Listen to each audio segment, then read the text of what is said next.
Hello, football fans, and welcome back to the NN podcast. And we are back again with some more Premier League predictions.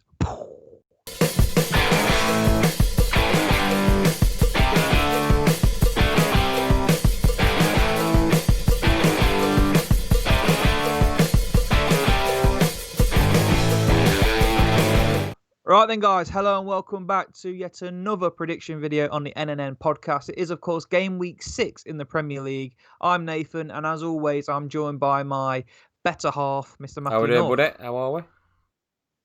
Not too bad, sir. Not too Good. bad.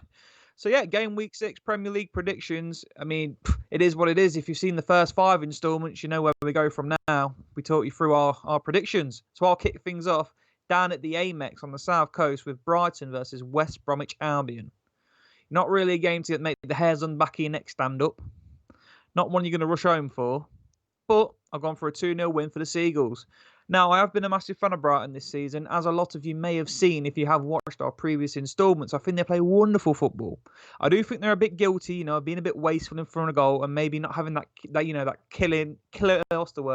cutting edge, killer instinct, going for the throat. And I do think they are a bit susceptible, to concede soft goals. That said, I do fancy Brighton to go and get a 2-0 victory. I thought they played really well against Palace last week. And I just fancied them, to turn up and do a good job over West Brom. West Brom, on the other hand, I know they brought in Carl Ahern-Grant from Huddersfield. Clutching at straws a bit. Probably not a Premier League striker, in my opinion. So I think they're going to struggle for goals yet again. So I've gone for 2-0. What do you think, Well, Norton? to be honest with you, I was half tempted to put West Brom 2-0 because I'm fed up of giving Brighton the benefit of the doubt every single week and I'm letting me down weekend after weekend after weekend. And I'm taking a slaughtering for it. But I have gone with a Brighton 1-0. I do think it's only a matter of time until them performances pay off, and I've never known a side to create so many chances, play such good football, yet can't score. It's just, I've never ever seen anything like it. So I've gone for the Brighton 1-0. I don't think there'll be much in it, personally. West Brom, they brought Ivanovic in. Looked like they've tightened the back four up a little bit with the last night's result. So, yeah, I think Brighton, it'll be a tough game, but I think they'll come out on top. So up next, I've gone for Fulham 1-1 with Palace, a so-called local London derby. Not going to be full of quality. Fulham just look already 5 games in, they don't fill me with confidence at all. And if I'm a Fulham fan, it kind of mimics the 17-18 season. Deja vu. Yeah, not 17-18, sorry, the 18-19 season. It kind of mimics that season. They come up. There's a lot of kind of positive news going around the club, and they seem to have a good enough squad.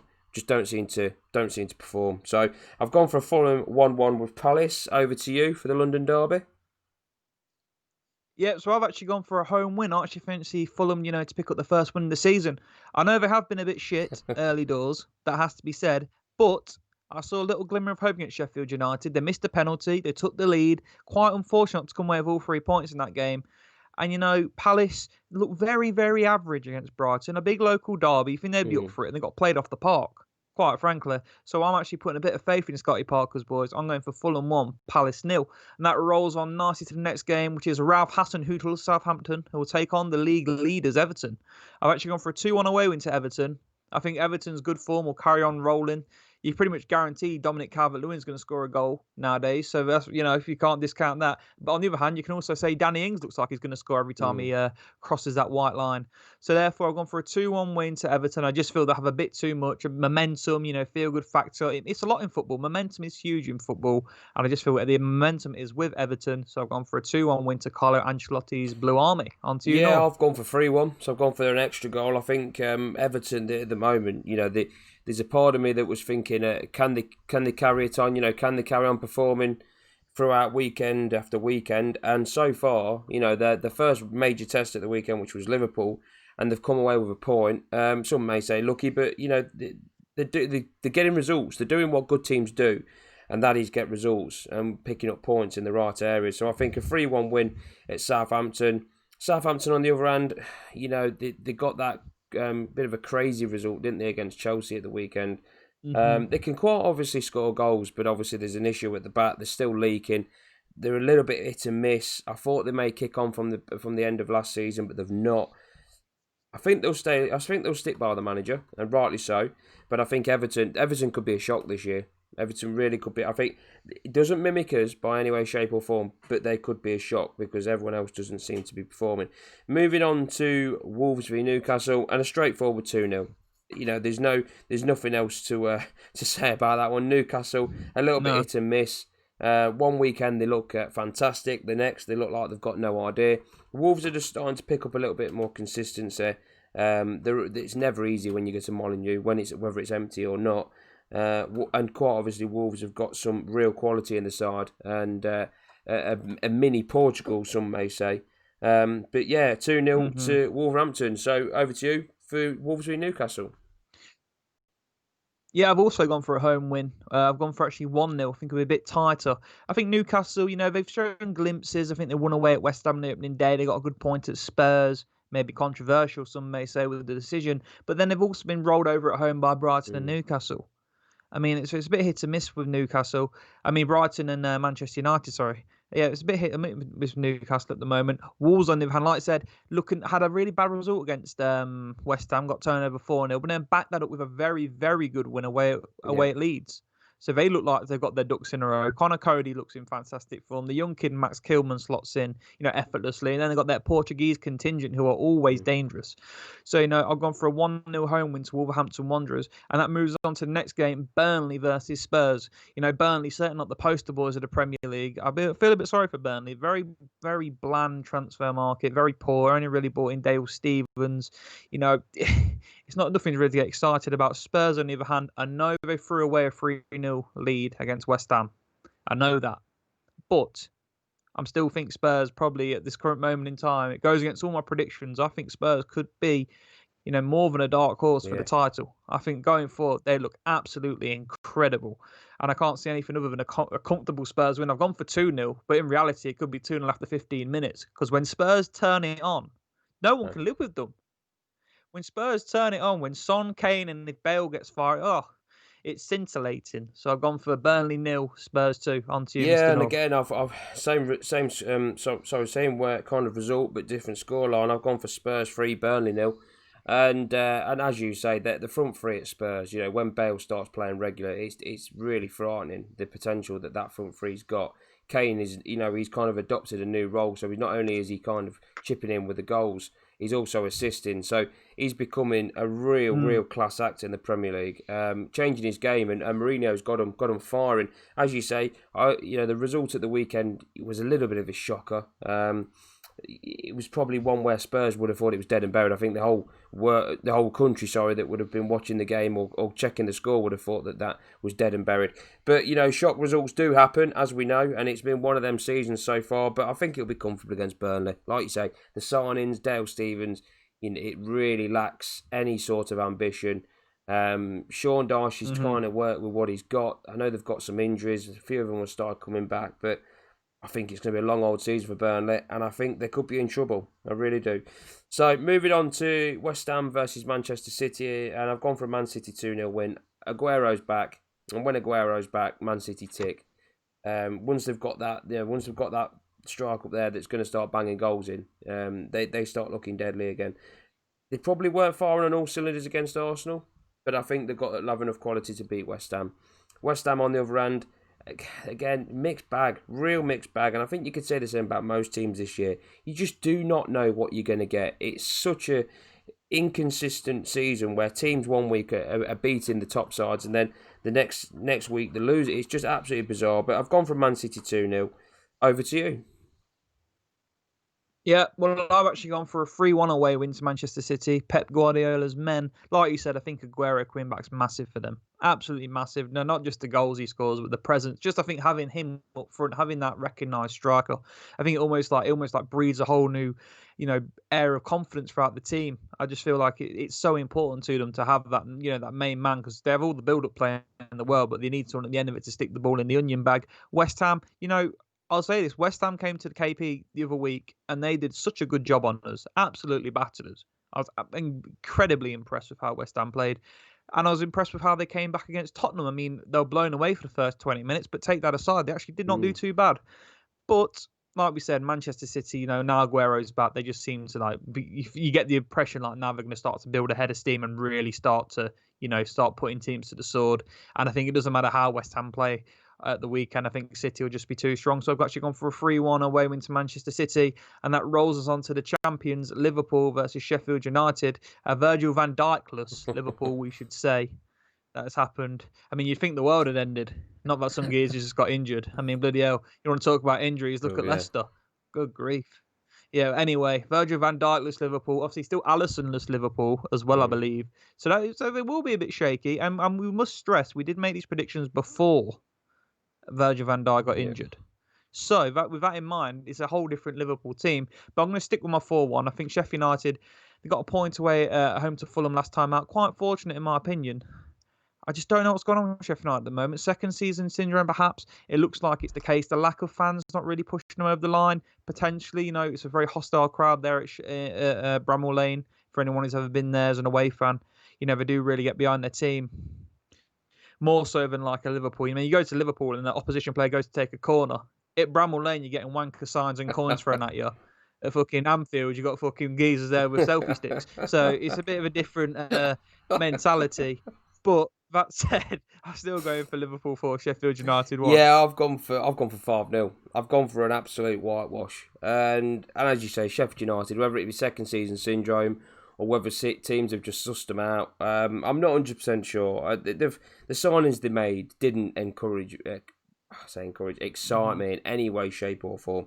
They didn't last year, and I predicted them to go down last year, and obviously I was proven horribly wrong. This year I don't think I'll be far off the mark, but I've gone for a 5-0. I think Liverpool are a bit like a wounded animal at the moment. Some real hard luck at the weekend, some bad injuries to Van Dijk, and obviously Alisson's already out.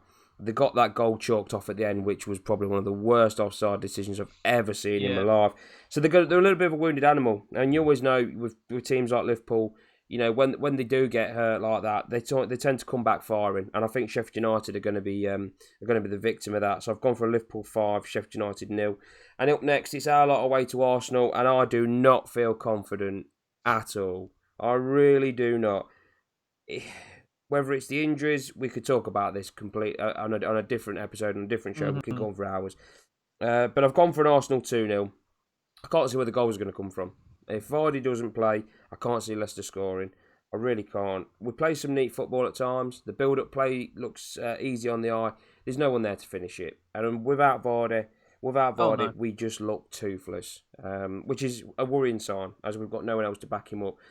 As for Arsenal, they seem to be improving. A little bit mixed match. We're probably unfortunate against Man City. They had a couple of half chances. Tried to hit them on the counter.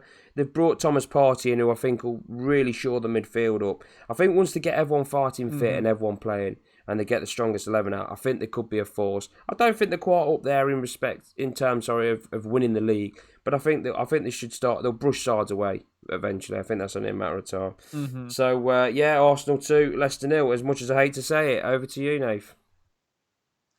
Yes, well, I've gone for Arsenal 2, Leicester 1. We're decimated by injuries, so as a Leicester fan, we're kind of just going through the motions at the moment. We don't really seem to be that bothered.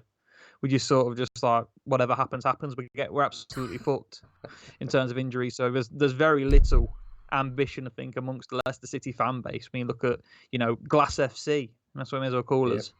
Absolutely horrendous. Arsenal, on the other hand, moving in the right direction, recruited really well. Partey, like you mentioned, Gabriel as well, big physical presences, something they've lacked in recent years, something they've been, criticised of as being a bit soft, not having those players when the game gets a bit rough and tumble. Who I think Troy Deeney said it a few years ago. You feel like you can bully Arsenal. I don't think you can do that so much anymore with those two in the side.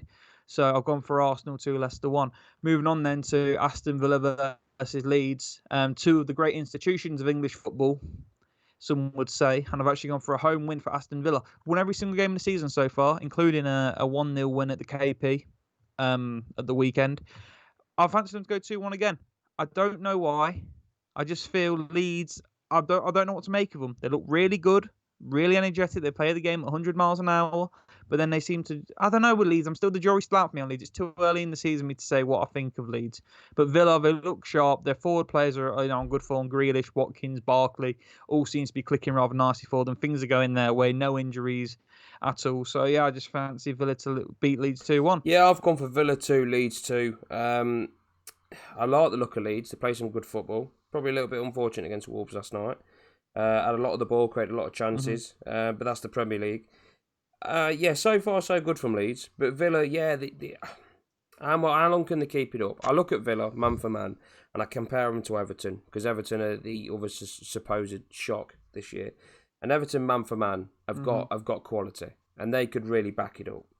Villa, on the other hand, I still think the jury's out. They had 2 opening games where you would expect them to get the points. Okay, they gave Liverpool an absolute hammering. It was a shock. It was a freak.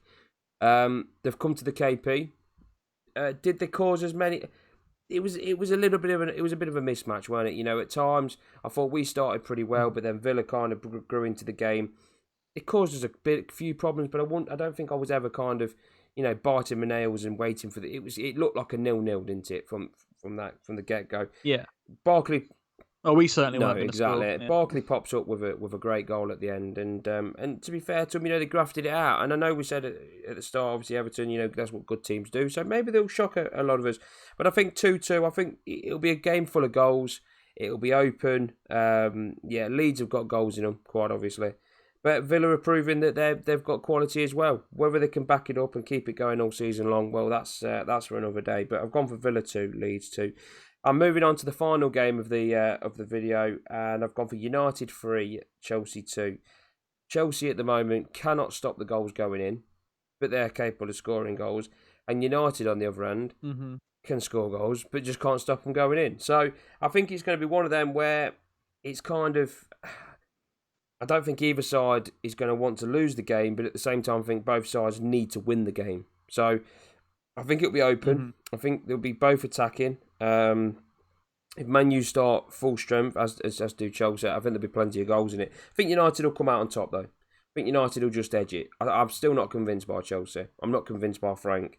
Not saying that I'm convinced by Ollie either, to be honest, but I do think United will just have that little edge. I don't think there'll be much in it. It'll be ever so small, but I've gone for United 3, Chelsea 2. I've actually gone for 2-2. I think the big thing you said there is defensively, these two teams are found wanting pretty much every single week. I think Chelsea have already had two 3-0 draws already. Yeah. Just quite unbelievable when you think the amount of money they spent on bought Thiago Silva on a free, obviously. Ben Chilwell's came in, but they still new goalkeeper as well.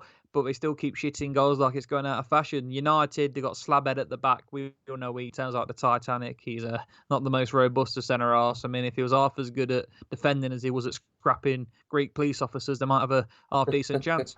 But like I said, so I think it's just a case of two very leaky defences, but then again, two teams capable of scoring goals. I mean, we've seen it already this season. United hit 4 past Newcastle at the weekend. Chelsea seem to be scoring 2 or 3 every single game. So yeah, I've gone for 2-2. I like you said, Ollie and Frank, I think both of them are probably a bit off more than they can chew in terms of the clubs they're at and the jobs they've got. Did they earn the jobs they've got? Maybe questionable, maybe not. But yeah, so I've gone for 2-2. And that will round off this game week 6 prediction. So there's not too many, controversial ones in there. Hopefully this week will be a bit better than we have done in recent weeks because we've had some real stinkers in there. But yeah, that'll be it for this week. Be sure to like, comment and subscribe. Let us know what you think. And as always, thank you for joining me, North. Mate. Enjoyed it. It's been a pleasure. It has been a pleasure. And I hope you've enjoyed it as well. Be sure to look out for next videos. But until then, peace.